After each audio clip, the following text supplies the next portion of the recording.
Well, welcome everyone, and thank you for joining us for our webinars on, we have a series on engineering. So we are blessed to be able to talk today to a chemical engineer, and we want to thank the Ohio College Tech Prep for helping us produce these webinars and for helping us get them to students and teachers.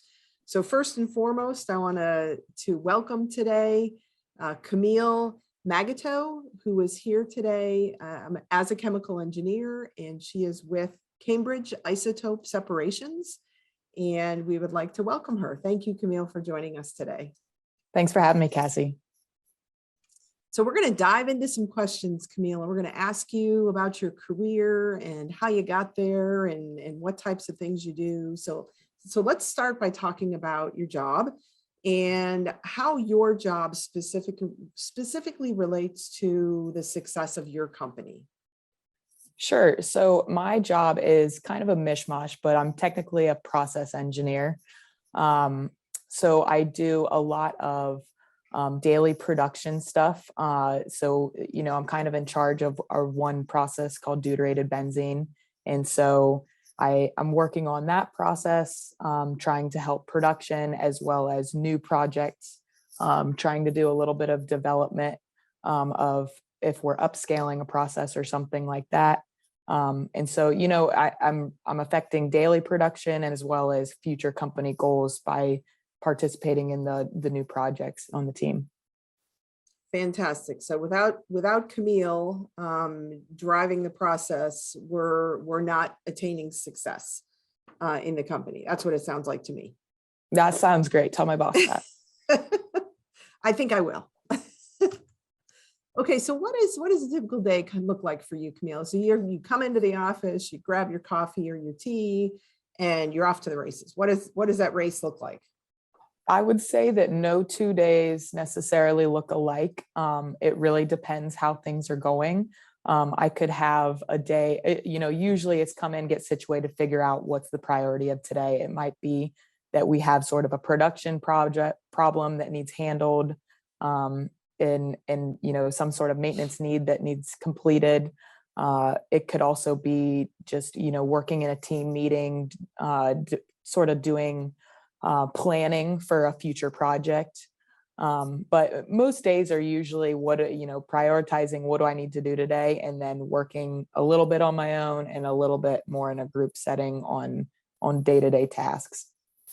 Perfect. So lots of variety, it sounds like. Yes, definitely. On a day-to-day basis. So no monotony for Camille, for sure. No, never bored. So how long have you been with your company and within this industry in general? So I have been at this company for just about 3 years. I graduated from college in May 2019 and came here straight out of college. That's as obviously as long as I've been in this particular industry. I also did 5 co-op terms with companies during my undergrad. One was more of a manufacturing role, and then one was sort of an innovation engineering role. And I realized during those 5 terms that I really liked the manufacturing environment. So when this job showed up when I was applying for jobs at the end of college, I just decided that I kind of like that manufacturing feel and went somewhere that was kind of suited toward me. Fantastic. So finding the right match is really important, it sounds like. Yes, for sure. So what's the one thing that you really love? Like what gets Camille out of bed every morning to show up at work and do the best job you can? What is that thing that you really love? So I love just solving a problem. Sometimes it's a problem you've had just for a day, and it's one little fix and you're done, and it's like, all right, now I got that check mark. I'm glad that I figured it out. Sometimes it's a year. The problem is long term, and you're working toward it every day, slowly trying to get little bits and pieces of it worked out. But once you finally get that achieved, I mean, that really is the biggest thing, is just achieving that goal and solving that problem. Awesome. So problem solver for sure, it sounds like. Yep. in Camille's makeup. All right, so talk to me about, you said a little bit about this already, but talk to me about the number of hours a day. How many hours are you spending, or percentage to on your own versus in meetings, collaborating with other people? Yeah, I would say it varies for sure. I would say usually maybe like 60% collaboration, 40% on my own. It really does depend on the day. Sometimes it's 100% collaboration. Sometimes it's 100% solo. But I would say 60-40 is probably about right. Okay, great. So that goes along with the variety answer. Looks like every Yes. day is a little bit different. Right. And what's the biggest challenge? There's probably a lot of challenges in your work, in terms of solving the problems like you just mentioned, but what's the biggest challenge, would you say? I would say that the biggest challenge is really working with a large variety of people. So, you've got someone from the instrumentation team, someone from the maintenance team, someone from the engineering team, someone from the quality team. And not that that's not great. It's awesome, communicating with all those different people, but it does challenge you to really like hone in on like what's your role and like what do you have say over, and really being able to acknowledge like what another person is trying to say, and kind of getting in the mindset that you're not the expert on everything, and that you really only have this expertise in a certain portion of it, and kind of trying to take their advice into consideration for any decisions that need to be made. Absolutely. Absolutely. Trying to figure out who owns what, and getting to the answer. Yes, exactly. Who's in charge, and who needs to decide what needs to be decided. Absolutely. And it sounds like that's probably something that happens in every business. Yeah. So what about your work environment? Are you behind a computer? Are you on the shop floor? Are you in conference rooms? I mean, what does that look like? So several. I have my own desk. I do, a little bit of work there. Also, we have sort of this manufacturing environment where we have reactors and distillation systems. And so I'll be out there a lot, kind of helping with different problems that we run into. Conference room. I'm in a conference room right now that I commandeered for this meeting. Kind of collaborating if we have to do some sort of large group like discussion about different projects. Definitely do quite a bit of that. So again, the variety answer. I'm doing all the above, really. Yep. Awesome. That makes for an exciting day. You're in a lot of different places. Yes. And what about being on call? Do people in your field typically, are they on call, or at least, in your company? So I'm going to say sort of. It's not necessarily well defined that you're on call, but I certainly have gotten a call at 2 a.m. before with when we were starting up a new process, and I was kind of the subject matter expert, and they're here trying to handle things, and they're like, we really just can't figure this out. What's going on? And I get that call. It's not necessarily like you're on call and you have to come into the office, but it's sort of, if someone can't figure something out when it's happening and they think that you might be able to help, then they might give you that call off hours. Yeah. Okay. That's what being an expert on a particular system or a particular process does, right? Yeah, it's a blessing and a curse. Yes. Call the person who definitely knows and can help us get through this quickly. Right. So tell us how you got to be where you are. I mean, what did you study, and maybe a little bit about why did you study that? Yeah, good question. So I studied chemical engineering at the University of Dayton here in Ohio. The reasoning, I would say, I really liked chemistry in high school, and kind of talked to a few people, and they said, if you like chemistry and you still want to make money, maybe go into chemical engineering. And I said, okay, that sounds like a decent idea. And I figured if I don't like it, then I'll get out of it. But even the courses in my undergrad, I was a big fan of. So I kind of veered that way, big fan of chemistry and math. And so that's kind of what I ended up choosing.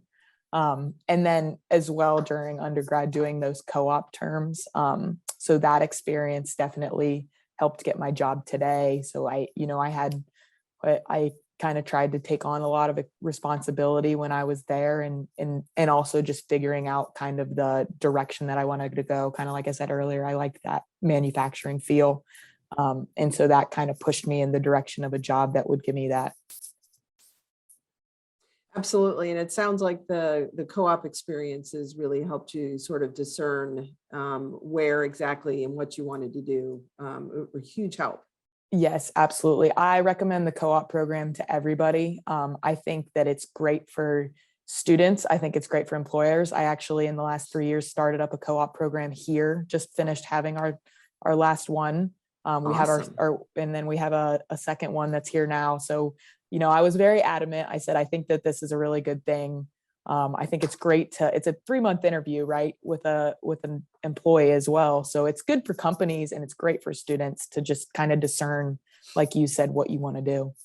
Fantastic. And I'll extend that a little bit beyond co-ops as well, and work-based learning in general, because for some that may be an internship that Sure. lasts multiple years. Absolutely. For others, it's a co-op, and lots of different options around that. And for some, it's an apprenticeship as Right. well. So Definitely. There's no one size fits all. I know people had R&D jobs on campus and things that went along with that. I mean, anything that's really getting you to figure out what you like to do is really great.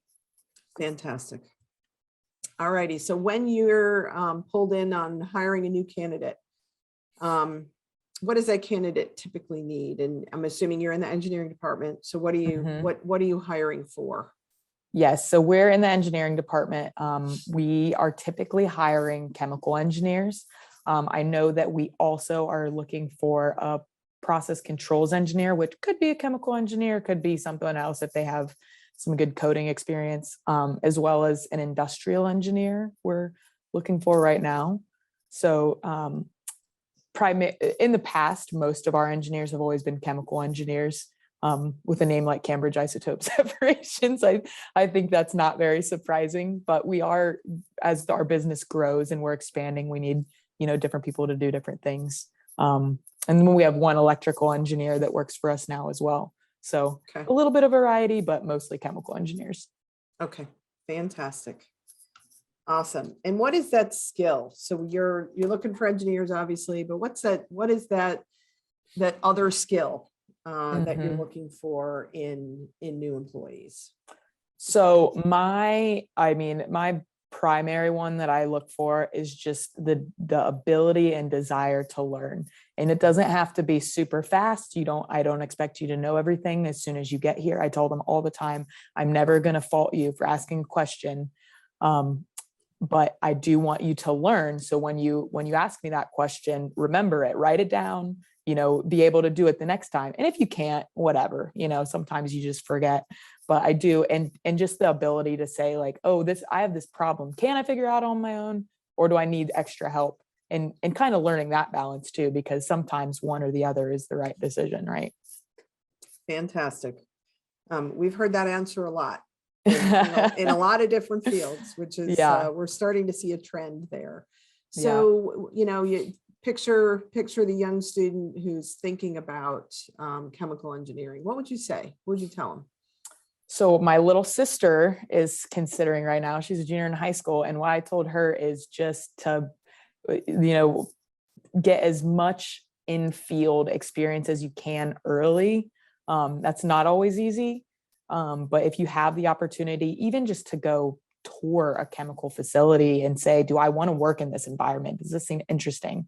And, talk to other people who are in the industry. I think this series is great because it kind of gives you a picture of everyone's day. And maybe someone listening to me is like, I have no interest in what this girl's doing, and that's fine. It's hard to know when you're 17, 18 years old, what the heck do I want to do with my life? But I would just say to, ask the questions to people who are in the industry, and then try to get some sort of experience prior to graduating college, at least, that gives you an idea if you really like that field. Fantastic. So give it a try. Try Yeah, before you buy. exactly. All right. So what about for a teacher and a guidance counselor who is trying to explain chemical engineering to a student? What words would you put in their mouths to say?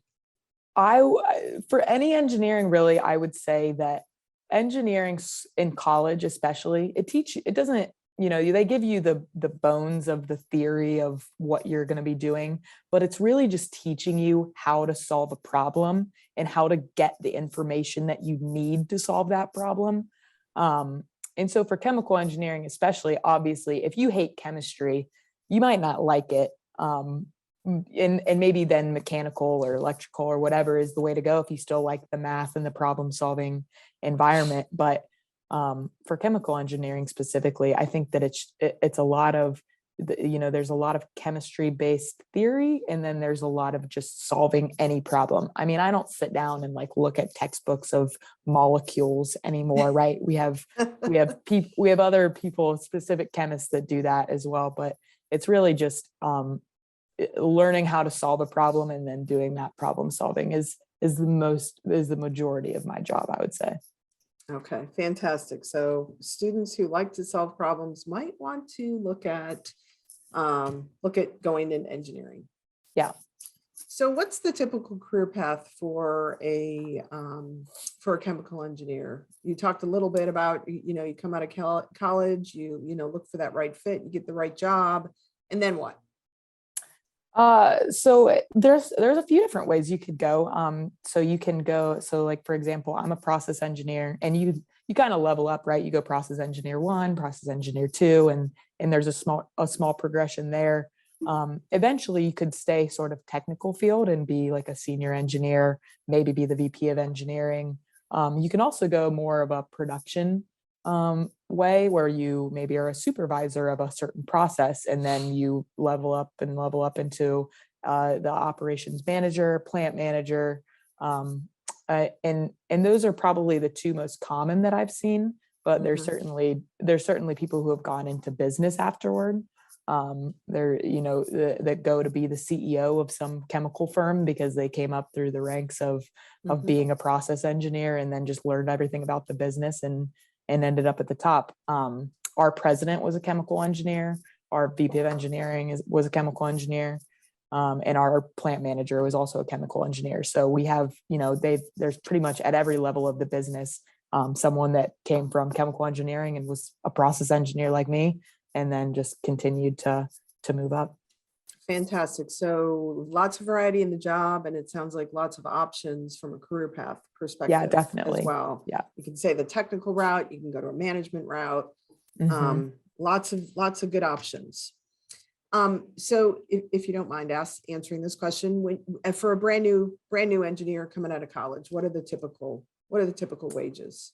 So I would say somewhere between 65 and 85. I know that's a big range, but that's probably pretty standard around where we are right now for an annual salary. And then, you maybe get bonuses and stuff on top of that, but that would be probably the general range. Fantastic. So very livable wages. Oh yeah, for sure. In the engineering field. So Camille, I asked you a lot of questions. Is there anything that I missed that you want to add? I don't think so. I think that we covered a lot of the stuff. Just whatever career you're pursuing, just make sure that you like it, because you do have to do it every day. So don't go into something just because you think that you have to, and pursue something that you really enjoy. Fantastic. So being passionate about what you do is important, so that when you get up every day, you're driven to get to work and do your job and to contribute. Really good advice. That's very, very important. So thank you again, Camille. Really appreciate your time today. I want to give another shout out to Ohio College Tech Prep for helping us with this webinar series, and want to make sure that if people have any other questions about career pathways, that they could go out to some of these great websites and do a little bit more investigation. So thanks again, Camille, for joining us today. Absolutely. Thank you.